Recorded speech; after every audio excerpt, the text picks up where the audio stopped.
We find ourselves at the military base where, after receiving a request for assistance from Itami, we see the commander informing all units that they'll be conducting a mission into Italica. The various units vie for the opportunity to take on this battle. It's eventually decided that an airborne attack will be utilized, and so, with the loudspeakers loaded onto their helicopters, they prepare for their advance into the fight. Back in Italica, as the brigands roar in celebration of their imminent victory, Rory suddenly leaps down and rushes towards the fighting with the recon unit quickly following suit. And as the unit prepares themselves for the engagement to come, we see the helicopters of the JSDF blare out Wagner's ride of the Valkyries as they approach the city. Rory leaps into battle, effortlessly cutting down all that stand before her.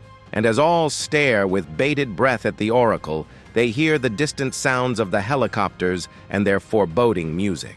The JSDF make a devastating entrance, blasting through walls and unleashing hails of bullets as they introduce the attackers to a not-so-healthy dose of diplomacy. Upon Itami's unit's arrival, Shino excitedly leaps headfirst into the battle as Itami, as well as Sergeant Major Soichiro Kuwahara, who trained her and most of the unit, almost roll their eyes at her expected foolhardiness. Rory's foes create a wall of shields to block her, but the Oracle dashes straight towards them. And with a maniacal smile on her face, she delivers a devastating blow with her axe that smashes their formation into smithereens. Shino enters the fray, blocking a sword attack with her bayonet, and then swiftly unholstering her pistol as she delivers 2 shots to the body and 2 to the head of her opponent. The 2 combat-crazed women cover each other with gunfire and axe swings, while Itami and Kuwahara ensure that they aren't surrounded. The helicopters rise above the compound, sending a message to Itami and his crew to evacuate the surroundings.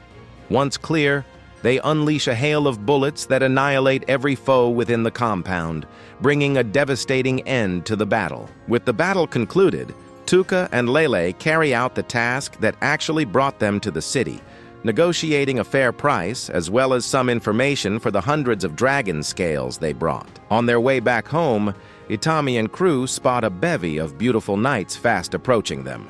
Turns out that these are the remaining members of Princess Pina's Rose Knights. Reminding his unit to stay calm and avoid any friction, Itami approaches the knights but is rudely slapped by one of them.